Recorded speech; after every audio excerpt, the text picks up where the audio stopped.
Wakati Adamu anaasi, Mungu alikuwa amemwandalia umilele, kwamba aishi na Mungu milele, waishi naye milele kama marafiki, kama ambavyo Mungu alikuwa anashuka kila siku kuzungumza na Adamu, na kampa masharti ya kuishi, kwamba usije ukavunja agano hili, maana utakufa, utaanza kuharibika, utaanza kufa, Adamu akakiuka. Alipokiuka sasa, mliojifunza ambao kwenye semina nyingi sana nilizoweza kuhubiri kuhusu damu, ndio maana tutashangaa kwa nini Mungu anapendaga sana damu. Kwani Mungu ana damu? Mungu anaga damu. Yesu tu alikuwa Mungu tu 100%, akafanyika akachukua mwili tu wa mwanadamu, lakini Mungu hana mishipa, Mungu hana damu. Mungu ategemei hewa hii ili aishi. Mungu ategemei nyota wala jua wala mwezi wala maji. Mungu ni Mungu tu alivyotuumba, lakini sisi hivi vitu alituumbia sisi wenyewe, na ili tukae na yeye milele. Katika ile bustani ya Eden kulikuwa na miti miwili, mti wa mauti uliokuwa katikati na ule mti wa uzima ambao Adamu alikuwa kiula unauisha maisha yake. Alikuwa haugui wala kufa wala kuumwa. Sasa Adamu alipovunja ile kanuni ya kuishi muda mrefu, ndio Adamu akaanza kuugua. Maana alipovunja ile kanuni, maana yake ali affect ile system ya damu. Damu ikaanza kusimama, damu ikaanza kupata shida, damu ikaanza kuzeeka, damu ikaanza kuchoka, damu ikaanza kuumwa. Amen. Na ndio maana ukifa damu inasimama, moyo unasimama. Ndio maana utakuta Mungu na damu. Mimi nilikuwa nafuatilia Mungu, kwa nini damu sijawata, na huu ufunuo hakuna mhubiri yeyote duniani anao. Nimesoma vitabu vingi sana, sijakuta mwanzo wa damu Mungu alianza wapi. Sasa nilikuwa nafuatilia na Mungu akanifunulia uzuri wake, kwamba kwa nini, kwa sababu Mungu, kwa nini anapenda damu? Kwa nini mzee wewe anataka damu? Hakuna ondoleo la dhambi pasipo damu. Damu ni mwanzo wake wapi? Ndio akanifunulia kwamba mliharibu utaratibu wa kuishi. Bwana sifa sana. Pamoja na kwamba tuliharibu, bado mwanadamu alikuwa na uwezo wa kuishi miaka 969, lakini bado akaendelea kuasi, akaanza kuoa ovyo ovyo. Mungu akapunguza miaka kutoka 969 tukaanza kuishi miaka 120. Nilipokuwa nafundisha semina hapa, nikasema kwamba wanyama ambao wako talented kuishi sana ni kobe. Miti ndio iko talented kuishi sana ni mti wa mbuyu pamoja na mti wa mkwaju na wanyama wengine akiwemo tai. Ndio maana tumesoma hapo, Mungu akasema kwa sababu nyinyi hamsikilizi na kwa sababu nyinyi hamtii, sasa wanyama watawafundisha. Wanyama watafundisha. Na ulizeni nyuni, nyuni ni ndege wangani, watafundisha. Ndio maana nikachukua huyu eagle, tai. Kwa nini Mungu atufananisha sana na tai? Tai anaishi, yuko kwenye rekodi ya viumbe wanaoishi muda mrefu. Tukasema tai anaishi muda mrefu kwa sababu anatumia kanuni 12 zinazomfanya aishi muda mrefu. Kanuni ya kwanza, hali ovyo ovyo. Nikasema wako tai 400, na wale tai 400 tutatoka grupu katika maeneo matatu. Eneo la kwanza linaitwa golden eagle, yule tai ambaye anaishi kule juu kabisa, futi 72 kule anapotembea ndege, sema kilomita 360 huko sasa. Yule tai ambaye Mungu anatufananisha naye kwamba muwe kama tai, anaishi kule, anatembea kule, na unaambiwa akiwa kule ndiye anaona vizuri chini. Akiwa kule ndiye anaona vizuri chini anachotaka kula. Bwana sifiwe. Hali ovyo ovyo. Mwanadamu amefupisha maisha kwa sababu anakula ovyo ovyo. Kindoa anakula ovyo ovyo. Vijana wanawahi kwa sababu wanakula ovyo ovyo. Kiroho watu wanakufa ovyo kwa sababu hawachagui mahubiri, hawachagui watumishi, hawachagui maeneo ya kusali. Ndio maana wanakufa ovyo. Na imani ina nguvu sana. Imani iko affected. hata mwili unakuwa pepo. Ndio maana Mungu anasema kufanikiwa sana mwili wako kama roho yako inafanikiwa. Kwa kula ovyo ovyo ni kanuni ya hatari. Huwa halagi ovyo ovyo. Halagi mzoga yule ambaye nakwambia yule. Acha hawa. Aina ya pili wanaitwa bald eagle. Wala ambao unakuta huko ana nywele, yale yanayokula mizoga yale. Ng'ombe akifa yale yanakula tu yale. Na ndio maana inakufa haraka. Lakini yule tai ambaye anakufundisha ni yule ambaye anaishi miaka mingi. Mtafiti mmoja amemfanyia anaishi miaka 900. Bwana asifiwe sana. Ndio maana amesema kwamba Mungu anasema kwa sababu msikii, mtajifunza kwa wanyama, mtajifunza kwa ndege. Mungu anafundishaga mtoto wake, ukishaona watu kwepa makofi. Sisimiza anafundisha watoto wake, paka anafundisha mtoto wake. Paka anajuaje kwamba hiki chakula kina sumu? Wanaongeaga na mama yake, wana lugha yao. Simba anafundishaga watoto. Bwana asifiwe sana. Anasema lakini mwanadamu niliyemuumba mwenye akili kuliko viumbe wote, ukitoa malaika, huwa afikirii, huwa wazi. Punda inajua ikalale wapi kwa bwana wake jioni. Ng'ombe inajua sauti ya bwana wake. Mimi nimeshalima kwa ng'ombe. Akasema lakini mtu wangu afikiri wala wazi. Nikatoa jinsi ambayo mwanadamu ana akili nyingi hapa, siwezi kurudi huko nyuma. Hali ovyo ovyo. Kanuni ya pili, ana misimamo. Watu wanakufa ovyo ovyo, biashara zinakufa ovyo ovyo, miradi inakufa ovyo ovyo kwa sababu watu hawana misimamo katika mambo wanayoyafanya. Wanaishi kwa kuiga. Kila wakati ni photocopy. Hawi yeye original. Kila wakati anakopi kwa watu. Leo nataka kwa mtume, leo nataka kwa mchungaji, leo nataka kwa mhubiri, leo nataka kwa nabii, unaweza kuwa na vyote, lakini kuna kitu ambacho kinaongoza. Kuna karama ambayo inapiki. Hukuumba ufanye biashara zote. Unapokosa misimamo, hata katika uchumba, unachumbia huyu, unachoka, unachumbia, miaka inakwenda, kukosa msimamo.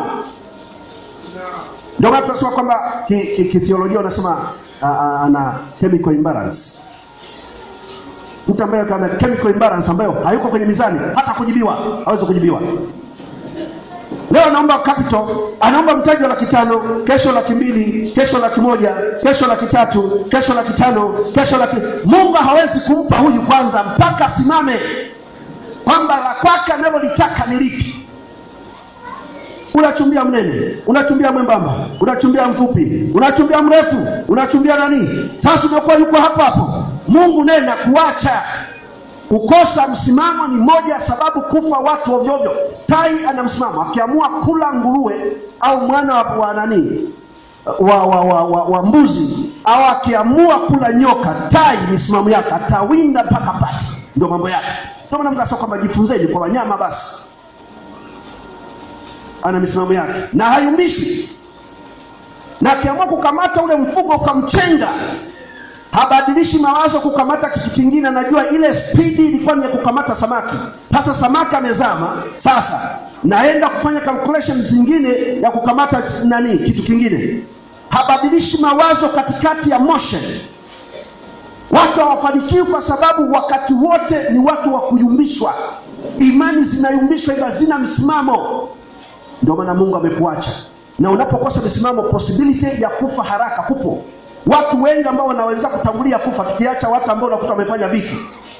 Wengi sana wanakufa kwenye kuwa hawana cha kufanya. Na kama unaishi duniani, huna msimamo, huna nini ufanye, possibility ya kufa haraka ipo kubwa sana. Si mnanielewa?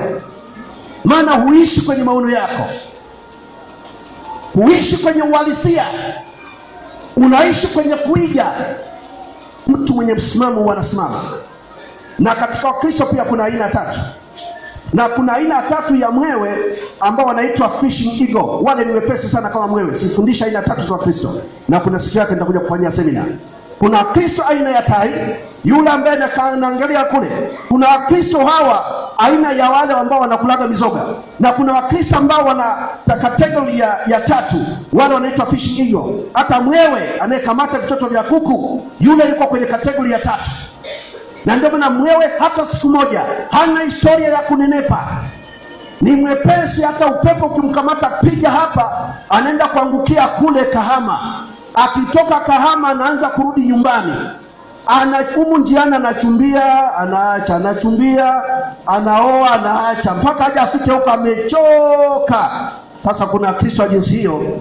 Ndio maana lazima uwe na misimamo katika mambo yako, katika Mungu akubariki. Namba 3, anaoa mara moja. Anafanya nini? Anaona mbali. Kuona mbali ni imani. Tunakukatia wewe ambaye ukufika. Kila mtu ana imani yake. Imani iko kama nguo uliovaa. Sio kama umevaa nyekundu, imani yako ni nyekundu, hapana. Maana yake ulichagua. Kila mtu imani iko kama alivyo. Hai, yule ndo mnyama anayeona mbali kuliko. Tunafananishwa na imani, kwamba imani yako ikuze. Usiwe ni hapo hapo unatoaga 500 hapo hapo unazunguka hapo. Ndio maana uweze kumkuta tai anacheza na kuku wala na bata, maana anajiamini yule mnyama. Hata siku moja uweze kumkuta tai anafanya kikao na ndege mwingine yeyote zaidi ya tai mwenzake. Amen. Usikae na mtu ambaye hana substance, hana kitu naokota. Usikae na mtu ambaye hana faida. Kaa na mtu mwenye faida. Atakutia kwa neno atakutia neno nguvu. Si unakaa mtu anakukatisha tamaa. Yeye kila siku kienda asema, yani yeye hanaga zuri, yeye hanaga kumshukuru Mungu. Kaa na watu wanaoona mbali kwa jina la Yesu. Amen. Amen. Haya, anajiamini, anaona umbali ule, na akiwa kule mbali ndiye anaweza kaona vizuri sasa mnyoo au panzi chini, maana jicho lake lina lens mbili, monocular na binocular. Ndio wale watu wakatengeneza kile kiona mbali kile, wamekiiga kwa tai, na jicho moja adui akimfuata anampeleka kwenye jua, maana wewe siwezi kaona jua, maana yako utafanya hivi. Yeye adui yake akimfuata anafungua ile lens nyingine, analiendea jua, maana anajua wewe hutauna nguvu na Mungu akukuumba kutazama jua. Anaelekea kwenye jua, adui anapoteza msimamo. Bwana asifiwe sana. Anaona mbali. Imani yako lazima iende mbali.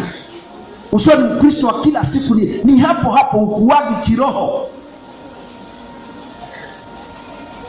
Bwana asifiwe. Wewe ni hapo hapo. Tumezungumza mengi, tuache. Namba 4. Anaoa mara moja. Mara nyingi tumekufa haraka. Nimewaambia mambo 10 pale ya kuchumbiana. Yeye historia ya tai ni sawa na njiwa. Napenda sana njiwa mimi, kuala hata kuishi hata kujifunza. Njiwa anaoa mara moja. Ndio maana njiwa mama akifa au baba akifa, huwa lazima uangalie unaua mwingine ili pea iondoe ile. Lakini njiwa hana historia ya kufanya uzinzi. Ndio maana Mungu asema nyie kwa wanyama mtajifunza. Tai anaoa mara moja. Sio unavizia mke wako atakini, na ukiomba afe ndio ananenepa, maana Mungu amekupa ndio. Bwana asifiwe sana. Pende. Nimeshasema mambo mengi pale. Kanuni ya ngapi? Ya 5. Anafanya nini? Anafanya nini? Tai anajua umuhimu wa kutumia damu katika mawindo yake yote. Akikamata anachokamata, kwanza ananyonya damu, anaiweka kuna mfuko fulani bakon, anaweka ile damu. Kama ana watoto anaenda kuwatapikia, kuwapa watoto. Na ndio maana kuta tai ana nguvu sana, anajiamini ule ndege. Kuacha maelezo, yaani kama simba alivyo mfalme wa pori, basi tai ni mfalme wa ndege wote. Ana haya Na ndio maana Mungu anasema kwamba nyie kwa ndege mtajifunza na wanyama watawafundisha, maana hamsikii. Mkitaka kuishi, ndio maana Musa akamwambia wana wa Israeli, mkitaka muishi muda mrefu, msiende nje ya maagizo ya Mungu. Mtiini Mungu, tiini maagizo yake, tiini amri zake, tiini maelekezo yake, mkitaka muishi muda mrefu. Bwana asifiwe. Wangapi wangetaka kuishi muda mrefu? Hata usipotaka, Mungu ameshasema muishi, maana Mungu wetu tutaishi naye milele na milele, haina mwisho ile. Ndio maana Mungu anataka uishi sana hapa duniani. Kwanza huyu mzee hatujui mwanzo wake na mwisho wake. Ana miaka mingi, anataka uishi miaka mingi uone maajabu yake. Wengine hata Mwanza hapa hamjafika, wengine Dar es Salaam hamjafika. Bwana asifiwe sana. Sasa matumizi ya damu, huwa anapenda sana damu. Nikasema mpende sana kutumia damu ya Yesu. Nilisema sana kuhusu damu ya Yesu, kazi inafanya. Amen. Tumia damu ya Yesu, ina uwezo wa kufanya mambo mengi sana, maana ndio damu pekee inayonena mema. Damu ya mwanadamu watu itatu, kwa sababu ina revenge, inaliaga malipiti. Ndio maana ukiua lazima ufe tu, hata kama utanyongwa lazima inalia malipizi na wewe ufe. Damu ya wanyama ilitumika tu kufunika dhambi. Na ndio maana mabinti, hata ukipata mimba usitoe hiyo mimba. Ukiua ni moja ya sababu ya wasichana wengi sana kupata shida. Huyo mtoto mtunze, kama utaki mpeleke hospitalini, kuna watu wanahitaji watoto. Usiue. Kanuni nyingine, tai anapumzika. Uko bize kuliko maelezo. Wakitangaza semina uko bize, basi umekuja bize, basi tufanye wale walioajiriwa, wala hatuna nani maneno sana. Unakuta mtu mwenyewe anajitawala, lakini yuko bize kuliko maelekezo hataki. Huwezi ukatoka bila maelekezo. Mambo yetu yanaenda yana kanuni ya kuyaendesha. Mnasikia watakatifu? Kila kitu kina siri zake. Kupumzika ni sehemu moja ya tai. Na ndio maana kupumzika Mungu amekuwekea upumzike. Mungu achoki. Kama Mungu yule achoki, alitokea utaratibu tu kwamba hawa wanapumzika hawa. Maana akili isiyopumzika haina matunda mengi sana. Akili isiyopumzika haina mambo mapya, inazunguka hapo hapo kama akili ya mlevi. Mlevi huwa hanaga jawazo jipya. Wanapangaga mambo mengi, unakuta kila iko pale inazunguka pale, haina maana. Pumzika, pate ufunuo mpya, pate akili mpya, pate nguvu mpya. Amen. Tai wanapumzika. Unakimbizana na vitu vingi, utamwachia nani? Mungu akikutaka kukupa maelekezo hutaki. Pumzika. Tai akishafanya mambo zake huwa anapumzika. Na akipumzika hataki disturbance na ndege mwingine. Na huwa sikilizaji mambo mwingine, unakuta anajiamini. Yule ndege kwanza watu kimwangalia anajiamini kuliko maelezo. Ndio maana Hitler alimtumia sana tai. Mpaka leo Wajerumani wana tai kwenye combat zao. Hata Marekani mpaka leo kwenye dola zao wamemweka tai. Ni nchi ambazo zina misimamo yake. Zikiamua kufanya vitu hata useme nini zitafanya tu. Amen. Ni misimamo ya tai. Zitafanya tu. Na Mungu anamheshimu sana mtu mwenye misimamo kama tai. Hayumbishwi. Anapumzika. Ndio maana Yesu ni kitu vingi sana. Yesu alikuwa triangle. Alikuwa akipumzika, ama yuko kupumzika, ama anafanya kazi, ama anaomba. Ndio maana Yuda alijua ratiba yake yuko wapi mzee. Nikawarahisishie nimkamate tu. Uwe na tabia ya kupumzika. Amen. Wengine amnenepi mashaka mengi. Zima simu wakati wa kulala. Kasoro wenda maskari tu kama mliagizwa na mabosi wenu, lakini nasema shirika, zimeni simu. Pumzike. Na shuru wenda wanawake wenyewe mlijaliwa usingizi. Churri. Mimi kwa kweli kwa sasa nazimaga simu. Saa 6 nazima basi ili nipate muda nilale kidogo niamke tena. Bwana sifiwe sana. Pumzika. Mwambie mwenzako pumzika. Madereva pumzika.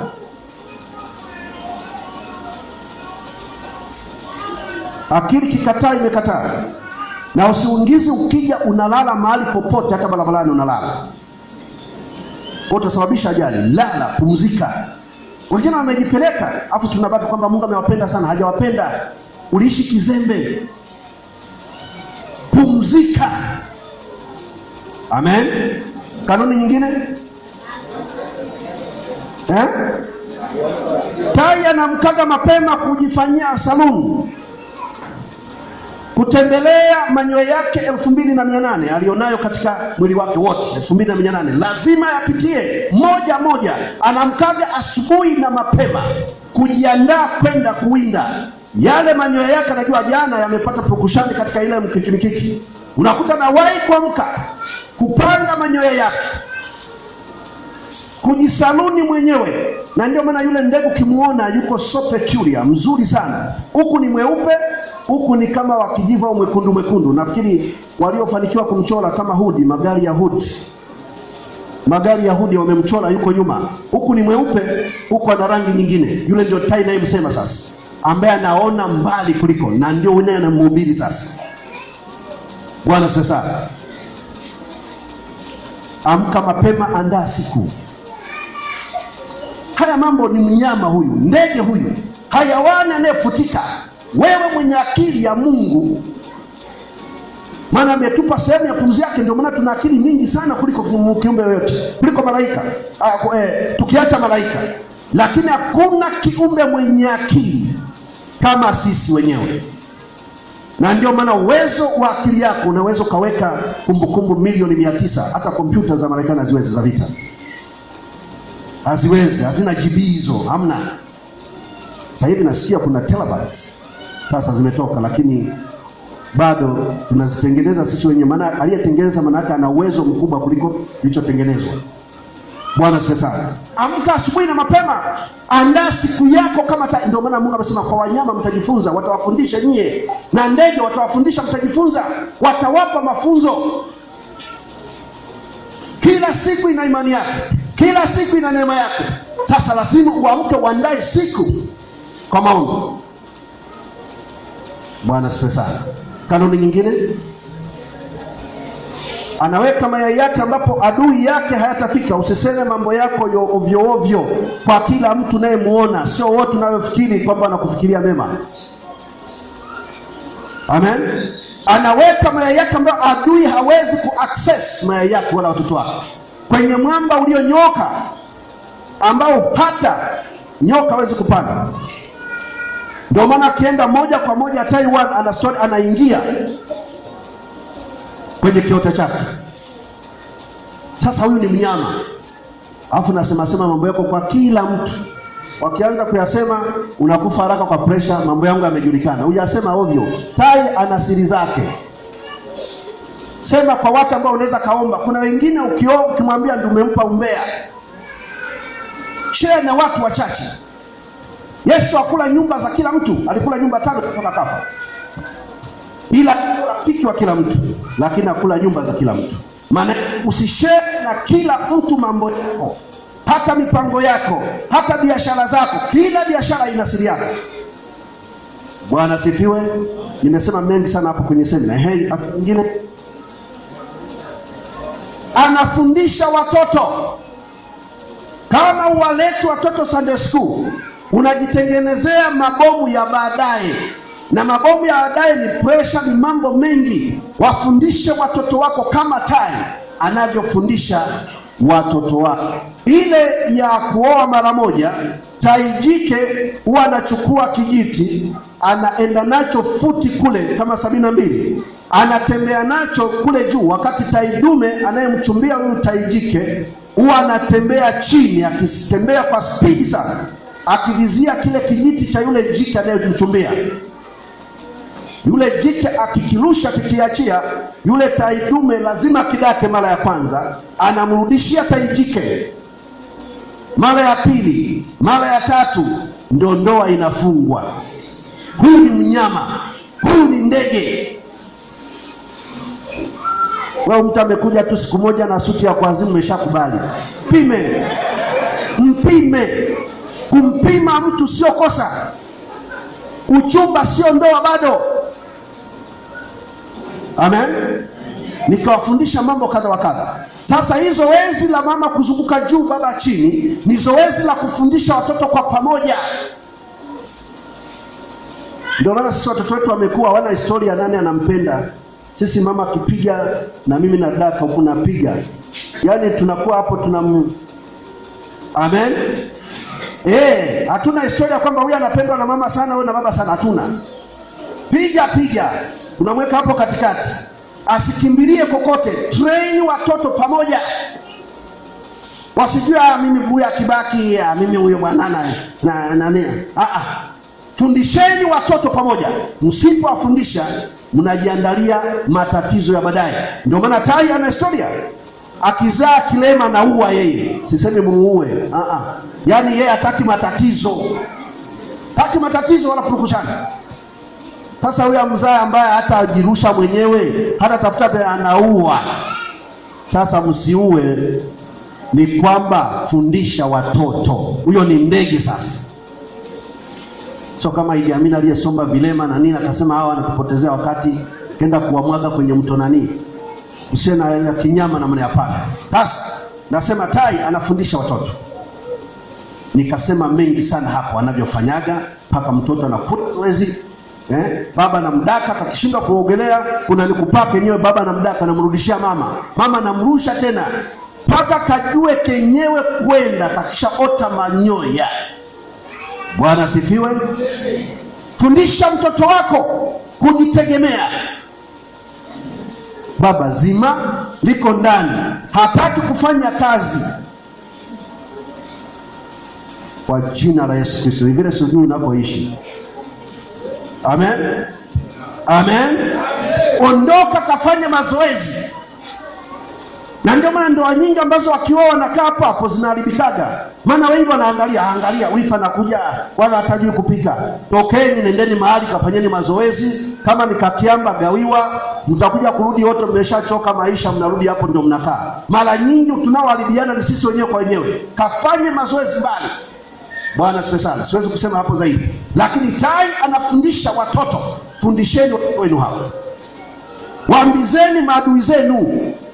Daudi alimwambia Selemani, nina adui fulani na fulani na fulani, ila huyu usimshughulikie sasa hivi, utamshughulikia baadaye ukijapata nguvu. Waambieni maadui zenu watoto wenu. Wasifatwe mashuleni na gari la lifti, anaenda kule kumbe ni adui yako. Mwambie kabisa, huyu sijatengeneza naye.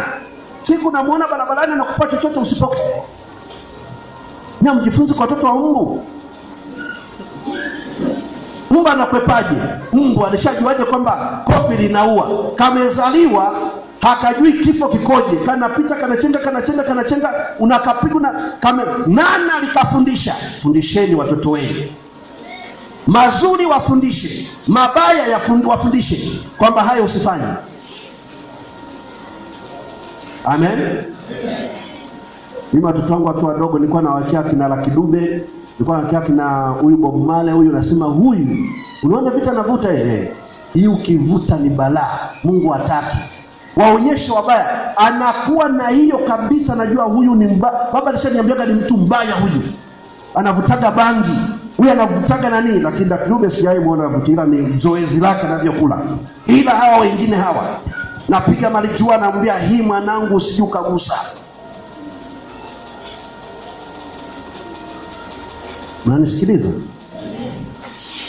Afu nadanganya watoto wako tu. Mtoto unachukaga juu ya mti.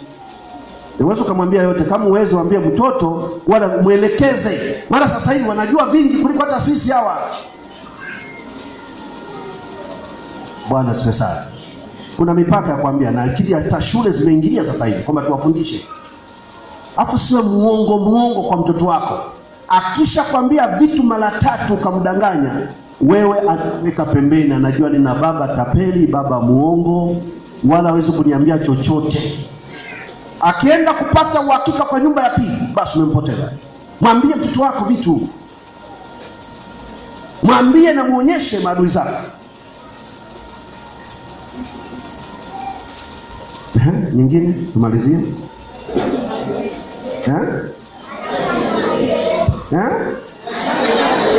Afanya mazoezi.